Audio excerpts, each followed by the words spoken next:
r/ask Reddit. Serious, what are some scary, horrifying, creepy things that have happened to you, or in general, that could have a plausible explanation, but still freak you out? This one is kinda creepy, but also kinda comforting. This story was told to me by my grandmother, who is a no-nonsense kinda broad, so I believe every word of it. My grandma had a neighbor/friend who unfortunately lost her husband when she was young, about 40 or so years ago. It was a sudden death, cardiac arrest or something like that. So this woman was so upset because for a couple years after his death, she couldn't dream of her husband. For some reason it really bothered her that she couldn't experience a dream with him in it. It's almost like she wanted it for the comfort. Anyway, some time passes and this woman is preparing to sell her house and move closer to her kids. They lived a state over. Suddenly, she gets her wish. She starts dreaming and her husband is in them. She has multiple of these dreams, and in every one her husband wakes her up, sits down on the bed, and starts speaking to her. However, his speech horrifies her. It was described to me as backwards or garbled. I imagine it to be something similar to the way Twin Peaks characters speak in the Black Lodge. So yeah, pretty goddamn creepy. She can't make a single word out. A few days before she's about to move out for good, she goes to bed and dreams of him again. The dream is the same, except she understands one word he says. He grabs her in the dream and repeatedly says rafters, almost seeming panicked. She wakes up rattled, but returns to sleep. The next day, as she's finishing up packing in the basement, she looks up and sees the rafters. She remembers the dream and is compelled to reach into them. She does and pulls out thousands of dollars worth of WW2 bonds her husband had purchased without her knowledge. She swears he never told her about them. So he appeared in her dream to tell her, so she wouldn't leave all those bonds behind when she sold the house. Story still gives me chills today. TL. Doctor, woman's husband dies. She begins having dreams of him when she's about to sell their home. He says the word rafters repeatedly in the last dream, prompting her to look in the basement rafters, where she finds thousands of dollars worth of WW2 war bonds. My grandfather died when I was in a very uncertain place in life. He didn't get to see me graduate college because I flunked out and worked garbage jobs for 2 to 3 years before getting my act together. He ended up getting mesothelioma and went from a fit and healthy old man to a skeleton clutching at his chest and gasping for air within the span of a month. I got to say my goodbyes before he was really far gone. Was afraid of hospitals, but I did go in and see him while he was still lucid, and I think he preferred I see him like that when I said my goodbyes, rather than the way my mom described him on his last few nights. We had that kind of mutual respect for each other and sense of privacy. That man always thought I was smart, even when I was failing school and making terrible choices. I was always his granddaughter and treated the same way with encouragement, F's on my report card or not. My grandparents' house was like my sanctuary when I was little. My mom had a lot of issues and I lived through 2 divorces and countless out-of-state moves, but I could always count on my time spent with my grandparents to be peaceful. Until my grandmother's pain issues got really bad and she found not so great ways to cope with it. He also technically wasn't my biological grandpa, since my mom was adopted. It did not matter. I'd go to their house and eat home cooked meals and play skip-bo with him till like 10 PM when it was finally bedtime. So the point of that massive wall of text, I loved my grandfather, he was a rock for me. When he passed I was upset, but he was in so much pain at the end I was also relieved for him. He was taken too soon, but life is a bitch and super unfair, so at least in that unfair end he didn't suffer, as long as some people do. After he passed I started having dreams about him and their house. My grandmother had long passed by this point too. In them, we'd sit in the living room or at the kitchen table and he would just talk to me about things in my life. I very distinctly remember a dream where he warned me to get away from the abusive boyfriend I was seeing at the time. As time went on I got my act together and now I live a relatively comfortable life. I'm not rich or super successful by any means, but given the life I had, I beat some odds, let's put it that way. There was a reason I failed out of middle school and all kinds of other things. And as these years have gone by, I've had less and less dreams about him. Now I don't dream about him at all anymore. To date, my brother has had one dream about him when he was about to graduate college. And I'm so proud dream. It actually took me a long time to realize I don't dream about him anymore. I still dream about their house all the time, but it's always empty. I had one single dream about my grandmother, and it was her in her kitchen making dinner with her back to me, which is a pleasant memory of how she was in life. I think the one dream from my grandmother was her saying goodbye, but all those dreams about my grandfather were him essentially watching over me. And as I got my life together, he realized he didn't need to anymore, so he either moved on or moved elsewhere. And that's why, when I dream about their house, it's still because I remember it as a safe haven. But now it's empty, because they're gone, and have moved on, which makes me happy, and so terribly sad at the same time. But, at the same time, if my grandpa was confident enough in me now, to trust I'd be okay, I must be doing something right. I've shared this on Reddit before. I believe that I lived in a haunted apartment. It was a 3-bedroom 2-bathroom raw home near the professional/graduate schools, and the owner was a dentist who bought it, so his kids could live there when they were in school, and once they were out, rented it at a great rate to other students. The important context here is that there were a lot of residents cycling in and out. He would post ads for single bedrooms and have the prospects meet the current tenants, and each was on their own lease. So some people stayed for a couple years, while others filtered out each school year. Also, all of the tenants were young professionals or graduate students, not partying college kids, but late 20s early 30s. Many would move out into their first home with their soon-to-be spouse. So, why was it haunted? Sometimes you would come downstairs and all of the cabinets would be open. Some people have suggested sleepwalking or nocturnal wandering for snacks, but it happened with a variety of different people, and no single person was consistently in the house each time it happened. Others have suggested that the building was slanted and it was gravity, but some doors opened in opposite directions, so that doesn't seem plausible. Also, except for times when all of them opened, they seemed to stay shut just fine. 2. The back door was a sliding glass door leading to a small fenced yard, as raw homes have, and once one of the roommates called me over. There were hundreds, maybe 1000s, of large black flies flying into the glass, hard enough that you heard the pinging. This went on for a while until most of them were lying on the ground stunned or dead.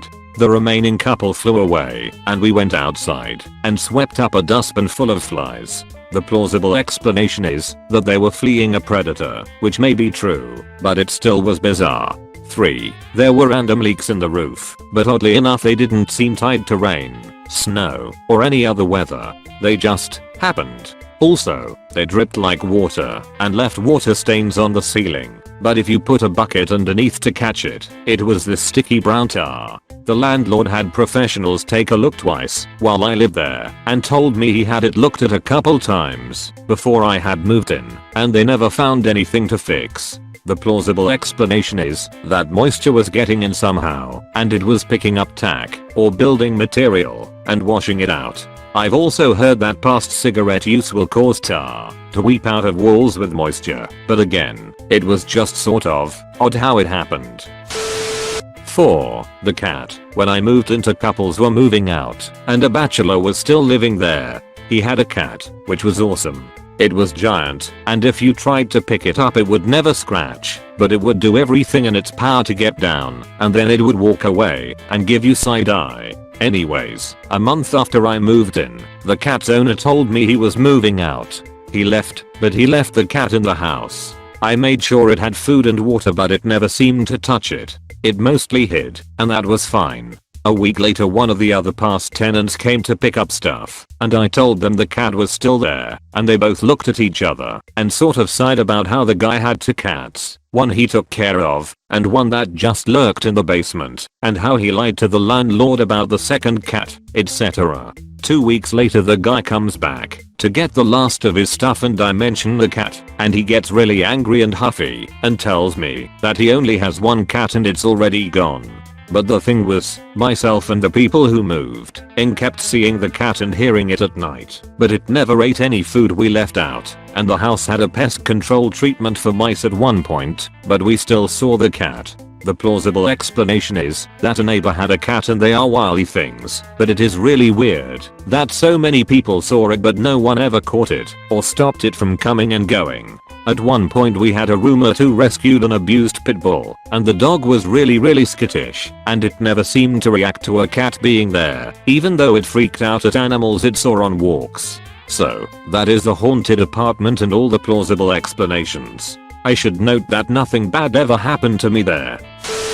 I've posted this before, but it didn't get a lot of attention, so I'll try again. When I was 12 my family lived in a house that had a very large pond behind it. Think less of a pond and more of very small lake. So when we first moved to this house the neighbor's son was always out at the pond fishing.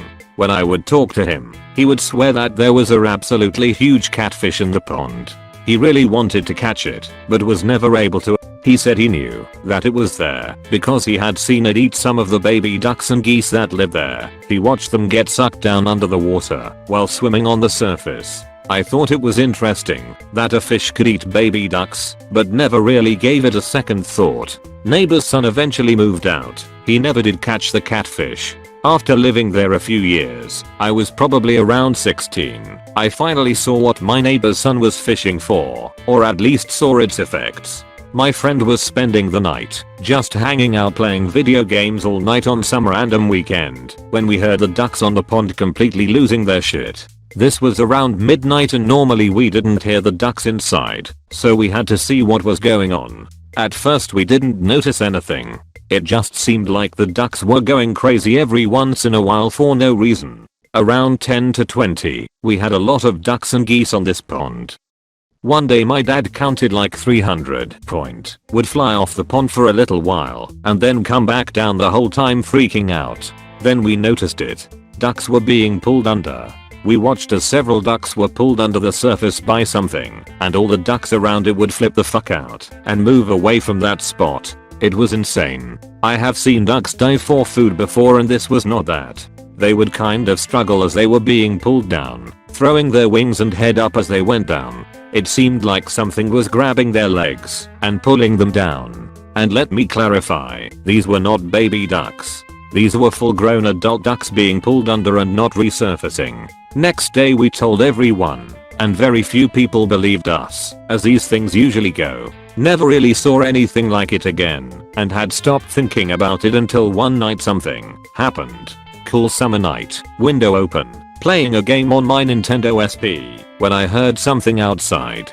It sounded like someone with big sloshy wet boots was stomping through mud. I was sitting on my bed next to the window looking at my SP when I first heard the sound. It sounded like whatever it was walking down the fence line to the pond. I jumped off my bed to go look out the window. When I looked out I saw what I can barely describe. At the end of our fence, about 20 feet away from the pond, was this giant brown and black mass of something the size of it was around a small car, and it was rounded, kinda like Cousin It, with two shiny black eyes near the top. It was looking right at me. As soon as my eyes met its ***, I collapsed with fear. I have never felt anything near that level of fear before in my life. One time I almost died from car surfing, and the fear I felt then was a drop in a bucket to what I felt when my eyes looked into whatever it was. I laid there on the floor, unable to move, unable to breathe, and listened to the creature walk to the pond. I heard splashing, and that was it. I laid there for what seemed like hours and eventually moved to my bed and stayed awake in fear all night.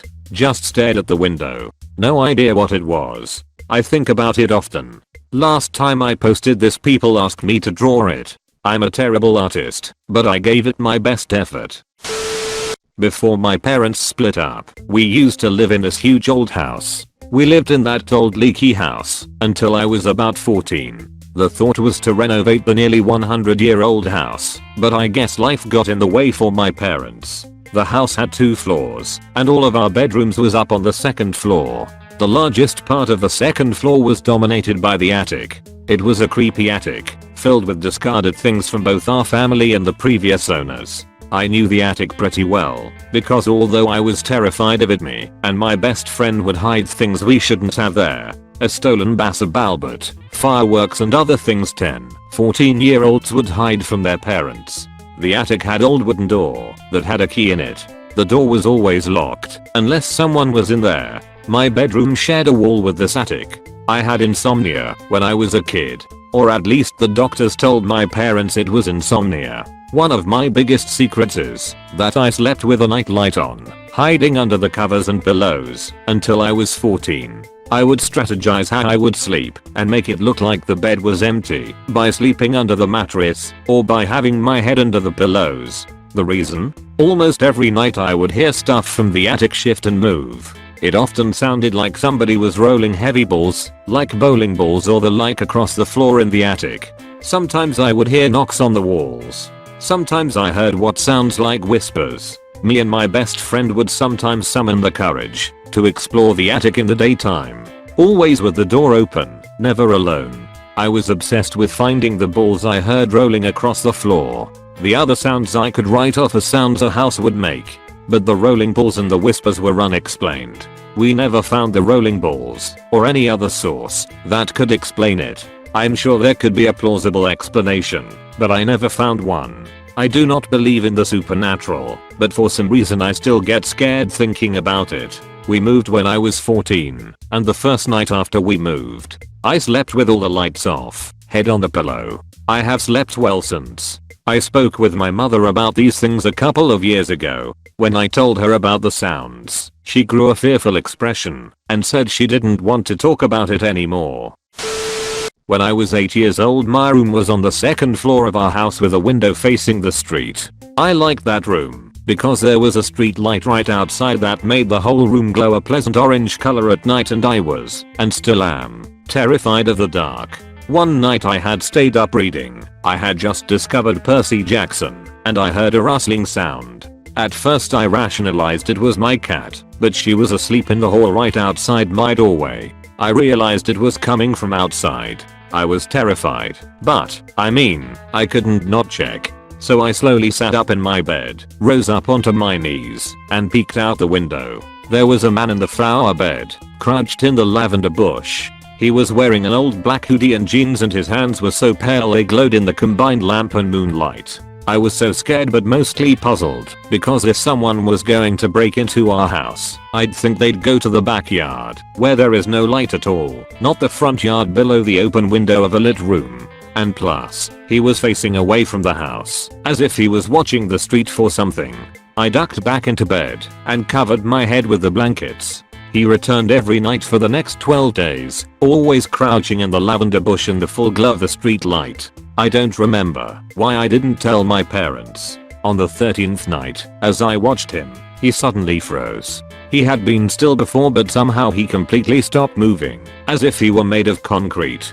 He slowly stood up, and he was tall. So tall. My bedroom window was at least 15 feet above the ground, and the top of his head almost reached the sill, but somehow the proportions of his torso were the same as a normal person's, like just his legs were 12 feet long, or he was standing on a ladder. He slowly turned his head to me and stared at me, except he didn't have a face. It's not that there wasn't features, and it was just skin or anything. It was that under the hood of his jacket there was just shadow. His face should have been lit up from the light coming from my room, but there was nothing there. I could even faintly see the back of the hood through the darkness. Even though I couldn't see his eyes, I could feel them staring straight into mine, and it felt like he had crawled into my skin. My whole body felt wrong, like he had poured the shadows directly into me. He raised his completely white hand. He didn't even have fingernails, and made this gesture where his mouth should be. And then he turned around and disappeared. He didn't fade or anything. He was just gone, like he had never been there. All these years I thought it was a recurring bad dream, or just my infamous imagination. I had convinced myself he was part of a story I wrote, or maybe a book I had read. But then a month ago he came back. I'm 20 years old, living in a third floor apartment. I had just finished my math studies and I went to close my window, since it was well past midnight and the desert where I live gets cold at night, and he was there, staring at me. He was just as tall as he was 11 years ago, so his head didn't reach my window. He stared. I felt that same molten red in my whole body. He raised his hand in the same gesture, and then he was gone. The next morning, still convinced I had imagined it, I inspected the bushes below my window. There were 2 columns of broken branches and crushed leaves where he had stood. TL. Doctor, a creepy shadow dude has been stalking me for 11 years. I've posted this before on Reddit, but here it is again. I was home along one evening and had gone to sleep for the night. I live with my so and 2 indoor cats, but she was out of state traveling for business. I woke up in the middle of the night, wasn't sure of time, but it was completely dark because my body was freezing cold. I actually like it cool when I sleep and usually have the temperature around 70 degrees or colder since I live in central Texas. But this was different. I was ice cold, but wrapped in blankets. It was middle of summer, so evenings aren't cold. When I grabbed my phone to look at the time, it seemed to be off, and I pressed the on button, but it didn't turn it on. Since I was half asleep, I shrugged this off. I walked out of my bedroom to go adjust the thermostat and noticed that the cats weren't around. This was weird because these fur balls are always hanging out in the bed or around the bed. Anyhow, I walked to the thermostat and tried to adjust it, but the power to the thermostat, I have a Nest, was nil and the power to the house seemed to be off. I peeked out of the upstairs window to see if any of my neighbors were having power issues and noticed that all of their outdoor lights were working just fine. From the time I woke to this moment was probably 1 to 2 minutes maximum. I decide to wander downstairs to grab some water, but am startled when I realize there is a glove light coming from the first floor. The way my house is situated, I couldn't see the light until I had approached the stairs. I found this odd because the power seemed to be out just upstairs, which didn't make a lot of sense. I started walking down the stairs and began to hear a faint humming noise. The noise had a high pitch to it with arbitrary pulses of low sounds, almost like a muffled weed whacker that someone is throttling at random. As I continue to walk down the stairs, I spot a dark, slowly moving figure in the room with light at the bottom of the stairs. The next step that I take feels like I walked off the side of a cliff or was sucked into the floor. That is really the best way I can explain it, because I don't remember what happened after that moment. I just lost all feeling from my body. My next memory is waking up again to the sound of my phone's alarm. Everything seemed back to normal. I sat there in bed, cat back to being lazy in bed next to me, and tried to think about the 2-minute incident that happened in the middle of the night. I'm not a sleepwalker, and I was definitely not dreaming. My security system's app shows the time whenever a door is opened or closed. I realized that my security system was disarmed on the app and that the front door had been opened and closed several times throughout the night. I pulled up my security footage from the exterior cameras and was surprised to learn that there was 0 footage from the night. Like the motion sensors reacted to a random car driving by around 10 PM, and then the next thing is another random car in the morning. So someone/something walked in and out of my front door, but the cameras did not capture any footage. My neighbor across the street has a good security system that points at my house, so I asked if he can review the footage from his cameras. I told him some made up story about how I thought someone had broken into my truck. Anyway, he said it was weird because when he pulled up the footage from that night, his cameras did not record anything. Just a time gap once again. My first thought was that I was sleepwalking and that the memory was a dream, but it just couldn't have been.